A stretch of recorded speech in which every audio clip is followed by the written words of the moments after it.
Welcome to Shiv Shiksha Sadan online classes. 8th class science subject lesson first crop production and management. Bharat एक कृषि प्रधान देश है।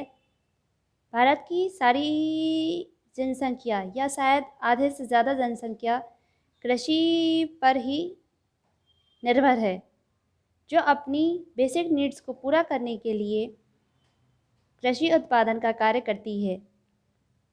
भोजन हमें जीने के लिए अत्यंत आवश्यक है। यह हमें एनर्जी और हमारी ग्रोथ के लिए, हमारी बॉडी की ग्रोथ के लिए, उसके मेंटेनेंस के लिए उपयोगी है, आवश्यक है।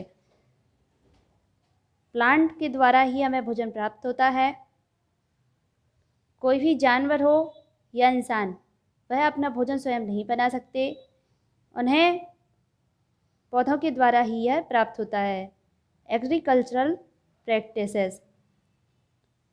पुराने समय में लोग घूम घूम कर एक स्थान से दूसरे स्थान तक घूमकर अपना भोजन प्राप्त करते थे। वो फल, सब्जियां और अंडे एकत्रित करते थे और जानवरों का शिकार करते थे। 10,000 साल पहले उन्होंने बीजों को बोना और उनकी ग्रोथ से, बीजों के उत्पादन से, पौधों के उत्पादन से भोजन प्राप्त करना शुरू किया। तब से फसल उत्पादन का कार्य शुरू हुआ।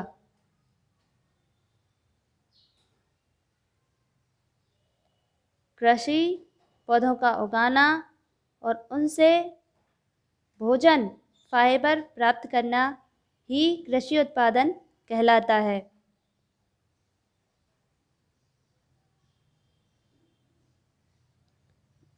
अत्यधिक संख्या में पौधों का एक स्थान पर उगाया जाना फसल उत्पादन कहलाता है। जैसे एक चावल के पौधे की जगह बहुत सारे चावलों के पौधों को उगाना एक क्षेत्र में चावल की खेती कहलाता है। Type of crops. फसल के प्रकार। फसल के प्रकारों में अनाज, सब्जियां, फल और जानवरों का पालन, ये फसल उत्पादन के प्रकार हैं। पुराने समय में 10,500 साल पहले लोगों ने कृषि को अपना मुख्य आवश्यक अंग बनाया।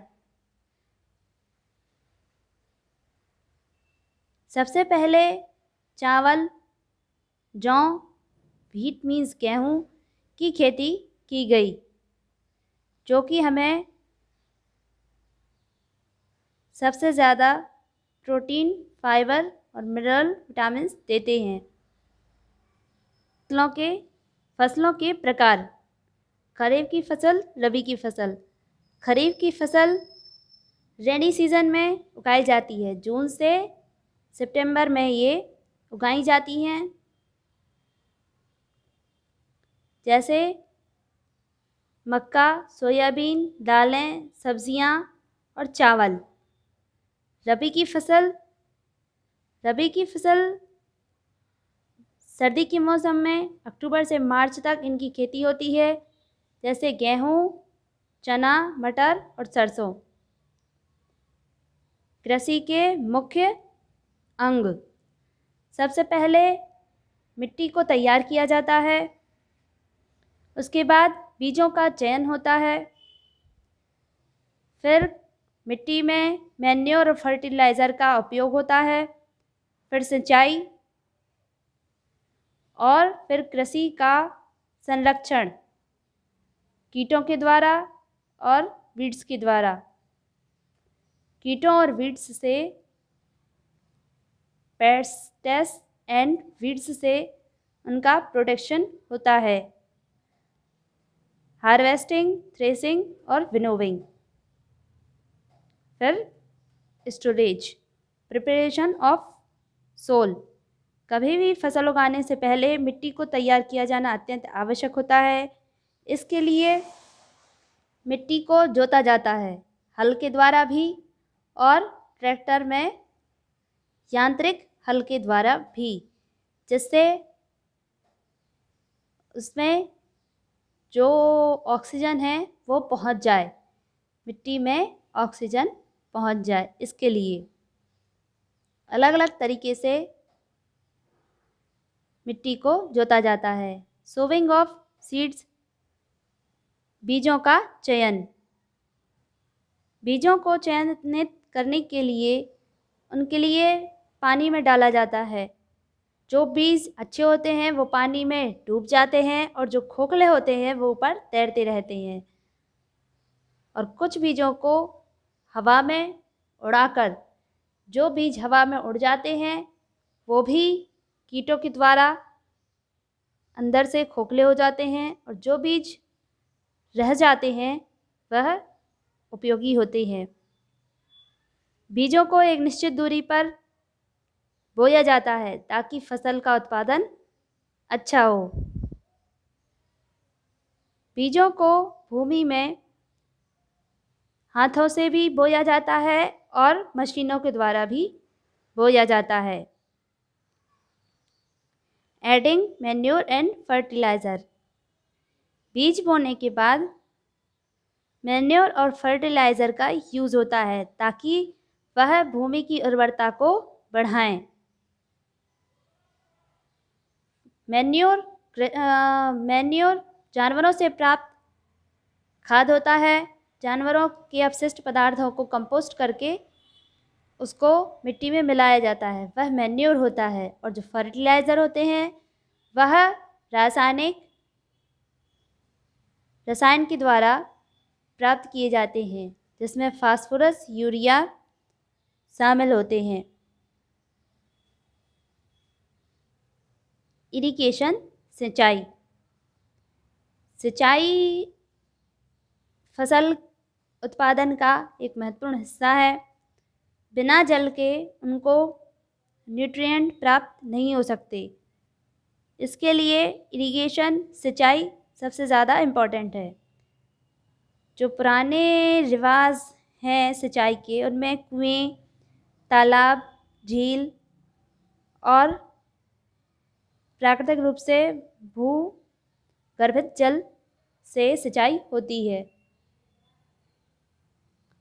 इसमें पुली सिस्टम, चेन पंप और लीवर सिस्टम रेट उपयोग किए जाते हैं। मॉडर्न मेथड में फरो इरिगेशन, स्प्रिंकल पंप और बेसिन इरिगेशन और ड्रिप इरिगेशन यूज़ होते हैं। बेसिन इरिगेशन में खेत के आजू बाजू नहर बनाकर उसका खेत में पानी दिया जाता है। खेतों में पानी नहर के द्वारा दिया जाता है। Protection of crops from weeds. जो खरपतवार होती हैं, जो अनवांछित पौधे होते हैं, घास, एमारैंथस, चिनोपोडियम, इनको हाथों के द्वारा अलग किया जाता है।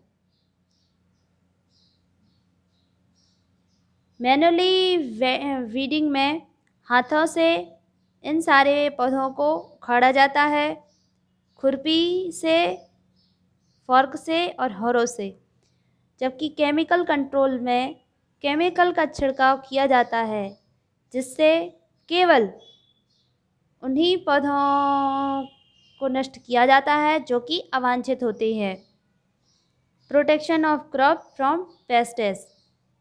फसल उत्पादन के बाद फसलों में जो कीड़े लग जाते हैं, फसलों के पत्तों को खा लेते हैं, जिससे फसलें सही मात्रा में और अच्छे से नहीं हो पाती हैं, उनकी रक्षा के लिए पेस्टिसाइड का यूज़ किया जाता है। पेस्टिसाइड अलग अलग प्रकार के हैं।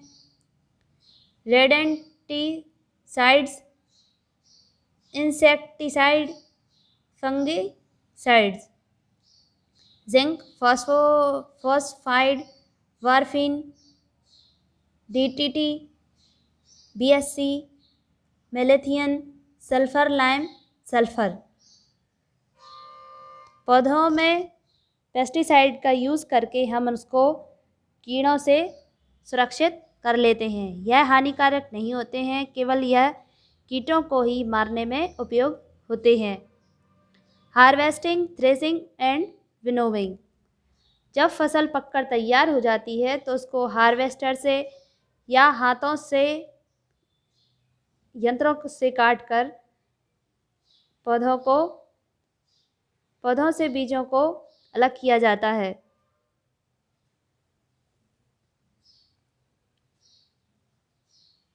स्टोरेज। फसल को काटने के बाद उसके पहले